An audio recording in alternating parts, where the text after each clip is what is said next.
Hi, Megan, joining me for my video. Ronald the Rules Lawyer. I've made hundreds of videos covering Pathfinder 2e, but I have not made a simple overview of the system for someone who's new. A video directed at the typical D&D player who's asking themselves, what is this Pathfinder 2e game and how is it similar and different to D&D? I'm not just a lawyer who runs tabletop role-playing games, I have a teaching background. In fact, I ran an after-school middle school class that played Dungeons & Dragons and Pathfinder. So this video is long overdue. I plan to do it in two parts. First, an overview of Pathfinder 2e, and second, a video on common mistakes that D&D players make when they get started in Pathfinder. But before I continue, consider liking and subscribing and supporting my Patreon. It allows me to continue making videos for this channel since I don't make money as an attorney. For an explanation on why, look at the video whose thumbnail is on the screen. Supporting my Patreon gives you ad-free early access to most of my videos and exclusive content. Pathfinder 2e at its base has much of the same DNA as Dungeons & Dragons. The first edition of Pathfinder was literally Dungeons & Dragons 3rd edition continued.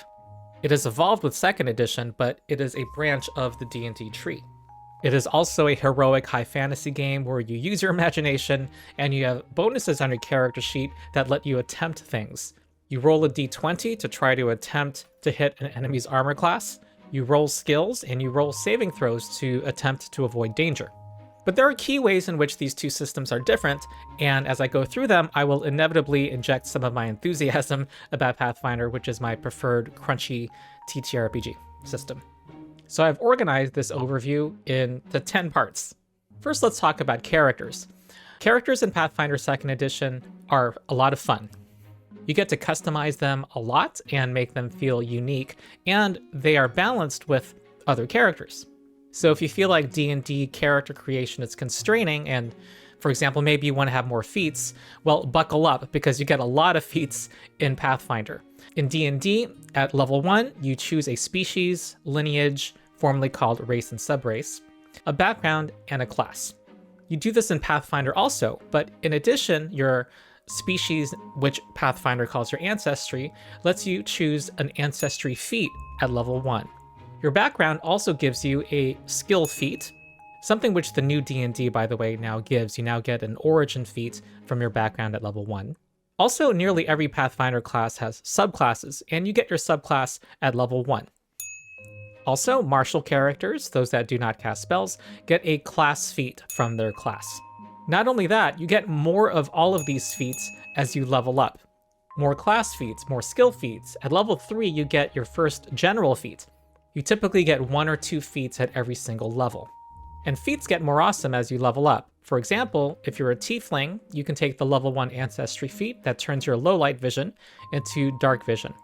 By the time you get your 5th ancestry feat and you're level 17, you can choose final form, which lets you, once per day, turn into a fiend that dazzles people nearby, lets you fly, and shoot lightning bolts and fireballs.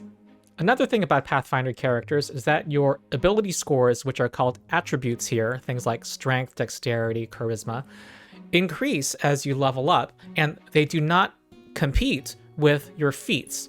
At level 5, you get to boost 4 different attributes and do the same every 5 levels afterward. This means that you don't have to sacrifice customization to improve your basic stats, and it means that the math is stable in the system. In Pathfinder, you can pretty much match any concept to a T. For example, if you want to be a singing magical Disney girl with animal companions who sing along with you, that can be done. But oh no, is this too much choice? Does this mean you have to look at the hundreds of options before you make your character? Well, I want to assuage a concern that comes from other systems, including Pathfinder 1st edition, that you have to look at the whole gamut of options before you make a character for fear of making something suboptimal and weak. Pathfinder puts care into balancing things. You generally won't find options that are grossly stronger than others. Situations like in D&D where you probably want Great Weapon Master over the Chef feat.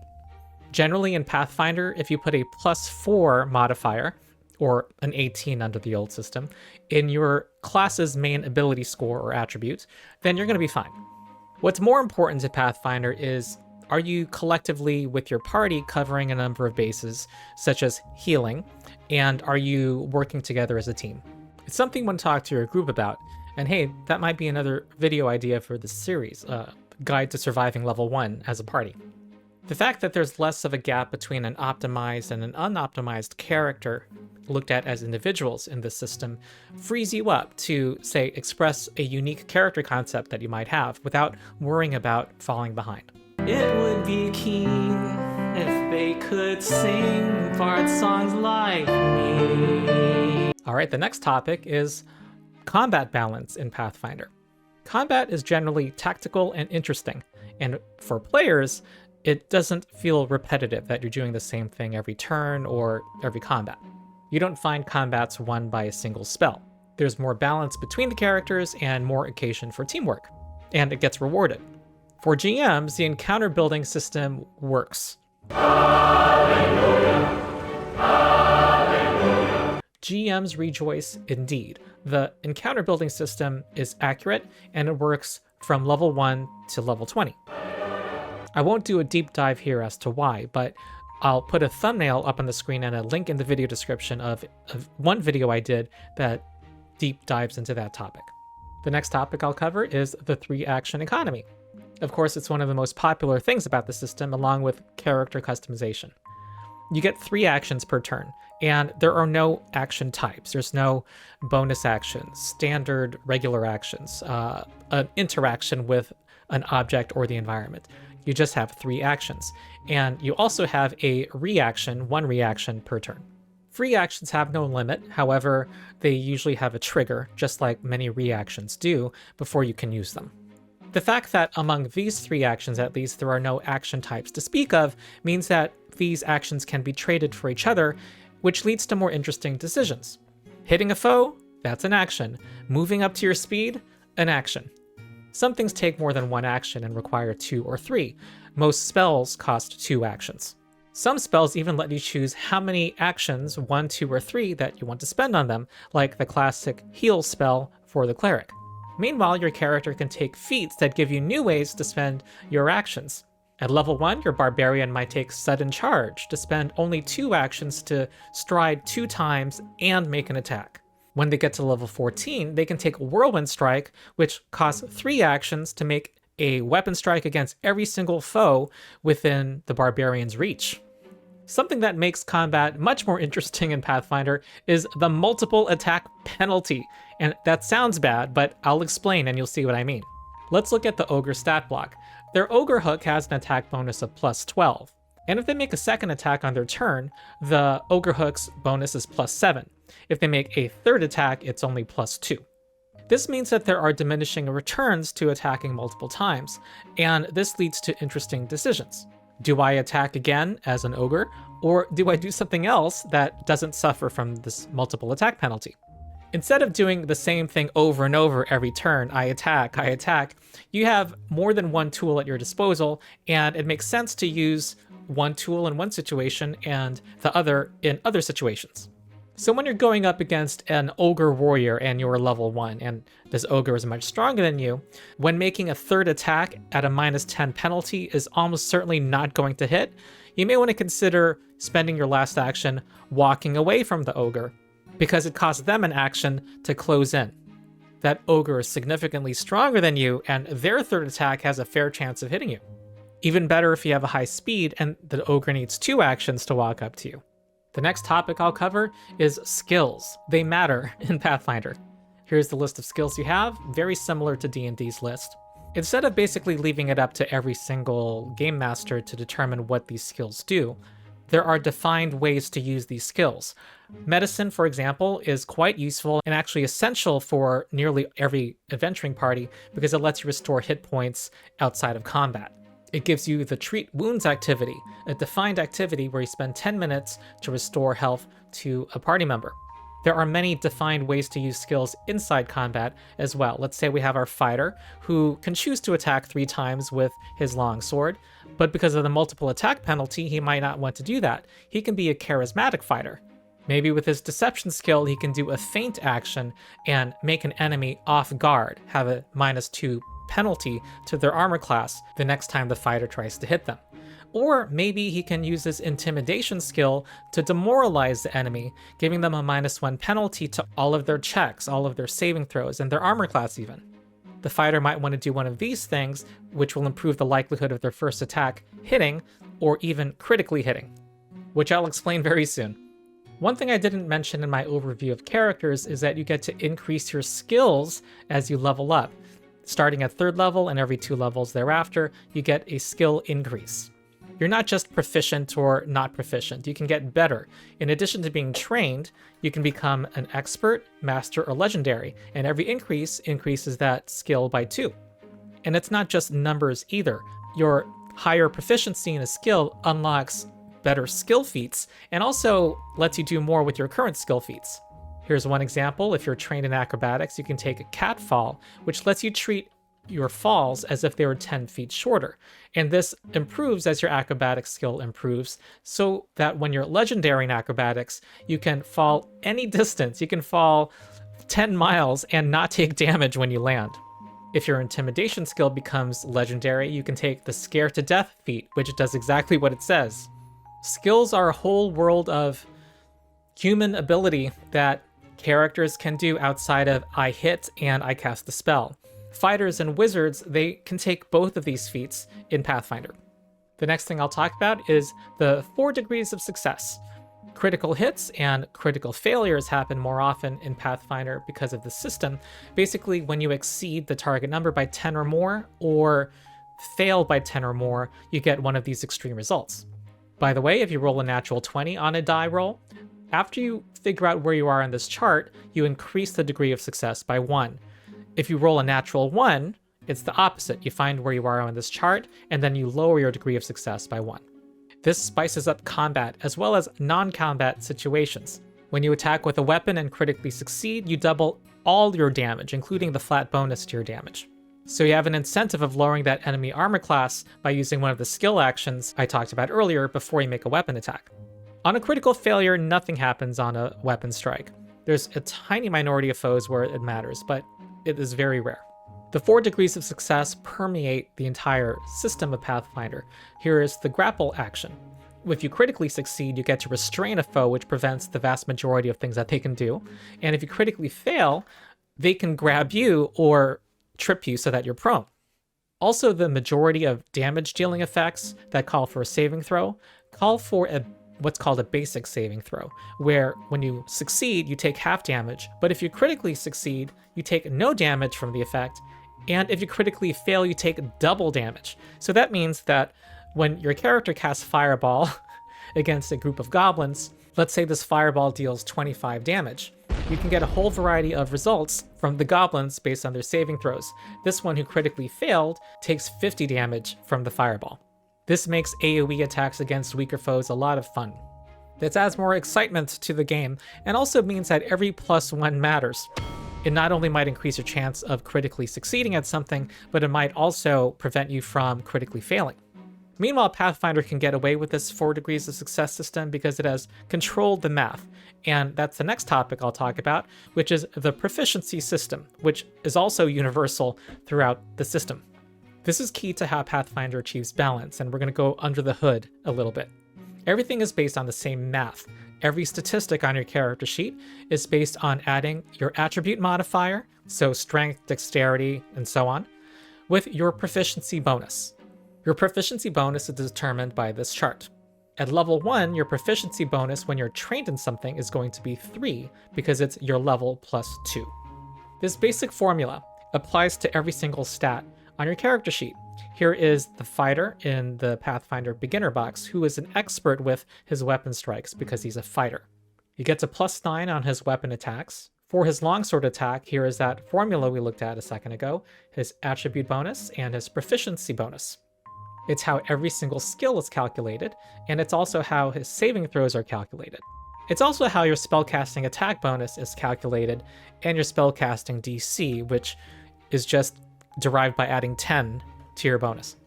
What this all means is that the math is consistent throughout the game, and as a game master, you can pit any statistic against any other statistic. And also in Pathfinder, every character is proficient in every single saving throw. you don't have weird holes in that department. Note that your proficiency bonus also includes your level. That means all of these statistics improve when you level up, so long as you're trained in something at least. And because every +1 matters a lot in this system, every level up feels very impactful, and it also means that you can have a reliable encounter building system where level actually means level. Proficiency is also a key part of improving your character. With skills, starting at level 3 and every 2 levels thereafter, you get to increase your proficiency in one of your trained skills. You can start raising skills up to master starting at level 7, and up to legendary starting at level 15. For your other things that you would feel pressured to invest in if they were an optional choice, things like your weapon attack bonuses, your armor class, and your saving throws, they're locked in and part of your class chassis. So let's look at the rogue, for example. The rogue gets improvements of those things at fixed points in their adventuring career.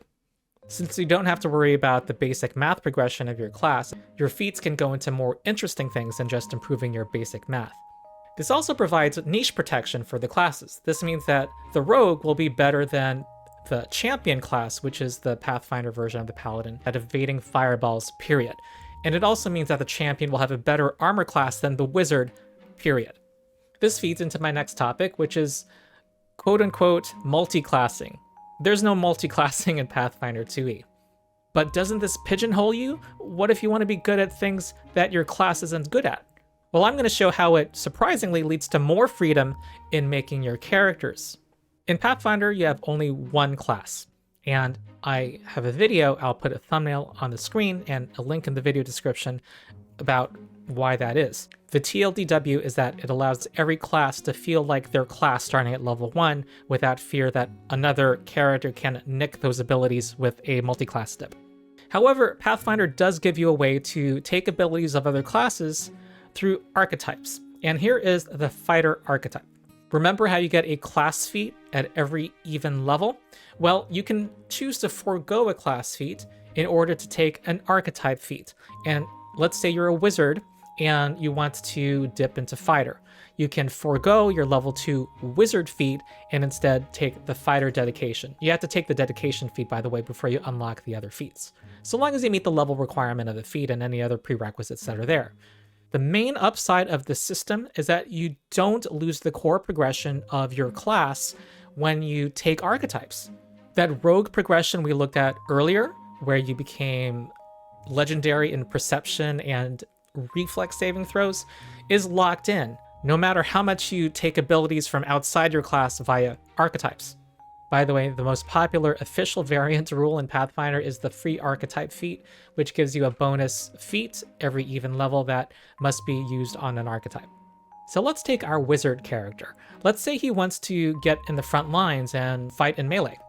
So instead of his level 2 wizard feat, he will take fighter dedication. This makes him proficient with acrobatics or athletics, and he becomes trained with all martial weapons, including a great sword, which, by the way, you don't need a free hand in Pathfinder to cast nearly every spell in the game. That's already pretty cool. And then at level 4, he can take the basic maneuver feat from the fighter archetype, which lets him take a low-level fighter feat, and he's going to take sudden charge. This lets him open his turn by casting the one-action Sure Strike spell, which lets him roll twice on his next strike and use the better result, before sudden charging, running his speed twice, going twice his speed, and making a weapon attack. He can do this at level 4, and he still has the exact same number of spell slots he would have otherwise, and he's not delaying his access to 3rd level or 3rd rank spells, as they're called in Pathfinder, by doing so. He can still cast Fireball at level 5. But what if you don't want to be just one class? Let's say you don't want to be a wizard, you want to be something that's more of a blend of classes. Well, first, my rebuttal is that there are 25 classes already in Pathfinder, and by 2026 there's going to be 29. They come up with 1 or 2 new classes every year that are fully playtested. And if you're open to science fantasy in your game, you can take the classes that will be released this year in the Starfinder 2nd edition system that has 6 more classes, and they're also about to release a playtest for 2 more. That's 37 classes total.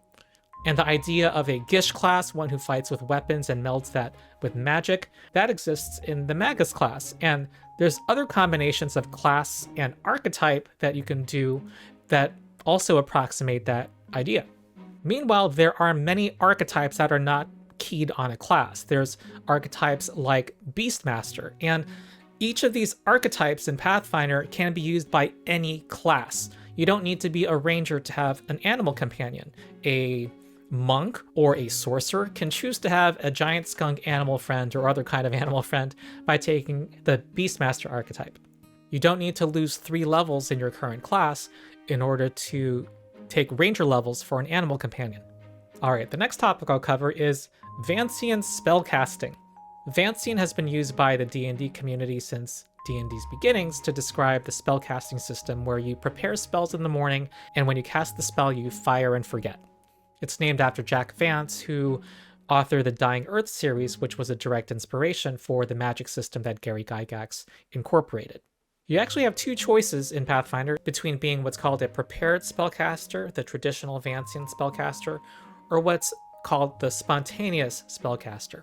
Neither of these gives you the same freedom that D&D 5th edition does of letting you cast any spell you've prepared that day at a higher level using the appropriate spell slot.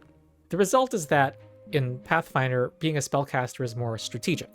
One of your strengths is your versatility, but you might not have the right tool for the right moment. I'll start by explaining prepared spellcasters, the traditional Vancian spellcasters. Clerics and wizards are prepared casters. Some classes, like the cleric, get access to the entire spell list of their tradition. Other classes, however, are like the wizard and are limited to a specific source of spells. The wizard has the spell book. At level 1, the wizard has a number of cantrips and first rank spells.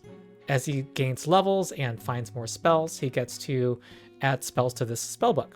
Every morning he has a number of cantrips and a number of slots at each spell rank that he can fill with these spells from his book. I like to use the analogy of a library, and you're checking out a book that you need for the day and putting it in one of your spell slots. In the morning, Ezran decides which of these spells are going to populate these slots for that day. If he wants to cast Fear at a higher spell rank, he can do so, but he needs to put it at a higher rank slot. First rank Fear targets 1 creature, third rank Fear targets 5 creatures. He needs to predict at which level he's going to want to cast these spells. Let's say he really likes the Fireball spell. Who doesn't? However, he only has it prepared once this day. Once he casts Fireball, it's fire and forget. It has left his mind, and he cannot cast it again today. If he wants to cast it more times, he will need to prepare it 2 times for today. Now, before Pathfinder players make a comment, I know about the Wizard's Arcane Bond feature, but I'm not going to get into that because I don't need to explain how prepared casters work. So you want to be a prepared spellcaster if you want to have more flexibility over time. You can potentially have any spell in your tradition prepared on a given day. It's just that once you've prepared your spells, you have less flexibility. You're limited to what you predicted you needed for that day. In contrast, spontaneous spellcasters have less flexibility over time, but within any given day, they have more flexibility to do what they want. Here's the sorcerer, the classic spontaneous spellcaster. They don't have a large spellbook and they don't have an entire tradition of spells. For example, clerics at first level can access 37 common first rank spells. Druids can access 74. However, a sorcerer at first level is limited to 3 first rank spells that they can cast. This is called their spell repertoire, and this increases as they level up naturally. They have a chart similar to the wizard, gives them a number of spell slots for that day. However, it works differently. The number here is the number of spell slots they have to cast a spell within that rank for that day. The sorcerer has 3 third rank slots to spend on a given day, and she gets to decide the moment she uses the slot which of these 3 spells in this row she's going to cast. So she can choose to cast Fireball 3 times, or Haste 3 times, or cast Fireball, Haste, and Paralyze on a given day. However, she cannot use this third rank spell to cast the first rank spell Fear. She has to use a first rank spell slot for that. So this is different from D&D. This is ameliorated by the fact that every spontaneous caster gets to choose, at every spell rank, 1 signature spell. So this sorcerer decides to make Fear her first rank signature spell, so this lets her heighten it as a second or third rank spell. All right, the next thing I'll cover is a learning plan, recommendations on how to learn Pathfinder. Yes, Pathfinder has more rules. However, I believe that once you get past the initial learning curve, the rules are quite intuitive and consistent, so that once you get them, they're easier to retain, but there's still that learning curve. The most often recommended way of learning Pathfinder is the beginner box, which is an excellent product. It literally teaches you the game when you open the box. You can open the box and run the included starter dungeon. It gives you everything you need, including a laminated map, creature pawns, reference cards, and full color character sheets. However, some people are very eager and want to jump into the player core book and the full set of character options. Well, first of all of the rules, including all of the character classes and archetypes, are free online at Archives of Nethys. But I do offer this study guide for the core rulebook. Now, I must acknowledge, if you prefer to learn systems by watching videos, I'll have some recommendations in the last section of this video. So this is how I recommend approaching the player core book. First, don't skip the first chapter. In fact, the first pages between 4 and 17 are quite good and give you an overview of the system, including some key terms and concepts. Next is up to you. If you like jumping into character creation, there is the next section, and then you can sequentially go through whatever parts you need in the following chapters for your character. However, if you're like me and like to look at it from a bird's eye view and learn the core rules systematically, I recommend going to the rules overview way over here. Here's a screenshot of, it's a 2-page spread that goes over the basics of the system with numerous page references where you can get more information on any particular thing. It's really a great tool. That's the rules overview. The next thing I would suggest is to look at actions, which goes over the basic things like strikes, striding, moving your speed, standing up, seeking, things that come up all the time in a typical encounter. Then I would recommend going to the skills chapter, where there are more defined actions that involve using your skills. Things like a feint, or hiding and sneaking with your stealth skill. Then I would look at the conditions appendix and skim it, and look at least at the most common things that come up, like off guard. And just know that that appendix is there for when conditions come up as you make your character or in play. Next, you should be aware of traits and how important traits are in the Pathfinder system. All of which, by the way, are in the index, which also doubles as a glossary. I like to call this the Glossdex, by the way, and it's really cool. It combines an explanation of what something is, as well as page references to the book. But traits end up being very useful. Here's an example. The feint action, to make a foe off guard by misdirecting them, has the mental trait.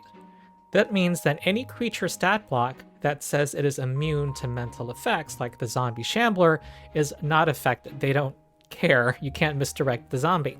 Traits are admittedly a significant part of the learning curve of learning Pathfinder.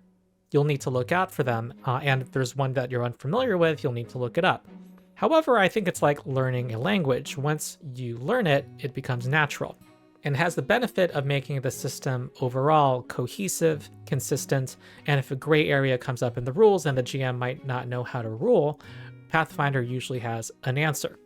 The last thing I'll talk about is other resources for your Pathfinder journey. First, I'll point out Archives of Nethys, which again has all of the character options, monsters, magic items, spells, online for free. I'll have a link in the video description, but when you get there, there is this link at the top, new to Pathfinder 2nd edition, click here. And it has a useful learning guide that's structured like the player core book if you like learning this way. Also, naturally, there is the beginner box, which I already went over. You might want to also check out my video about the beginner box, where I have a combat demonstration where I play out the first room and show what's in the box. All of these things will have links in the description. Next, if you're a learning by doing kind of person, there is a computer game that is excellent, has an excellent user interface that is based on Pathfinder 2nd edition. It is only $5, and there's actually before this was made, the creator also made a free game called Quest for the Golden Candelabra. When you hover over something, you get breakdowns of, for example, this monster stat block. As you hover over everything, it explains the modifiers that go into a single roll. It's a great way to learn the system and to reinforce what you've learned. Also, I've had a continuing series on my channel called Pathfinder Law School, which deep dives a set of topics. These are more in-depth. I often go into the design choices and philosophy behind the system, and I make comparisons with D&D when appropriate. Topics like the 3-action economy, or Pathfinder's design goals, including some problems it seeks to address in 1st edition Pathfinder and various editions of D&D. One thing I'm known about for my channel is combat demonstrations of Pathfinder, and one of these is a video where I have a side-by-side comparison of the same combat done in D&D 5th edition and in Pathfinder. It's very detailed, and I explain all of the little rules that come into play and all of the similarities and differences between the systems. This is another good way to learn the system if you're familiar with D&D. Pathfinder Law School has also spawned a spin-off series where I give tips on running monsters in Pathfinder. I'm naturally going to give recommendations to my own channel, but there's a lot of excellent Pathfinder content out there, from podcasts to streamers and YouTubers. This is a list maintained by the Pathfinder 2E subreddit. Again, link in the description.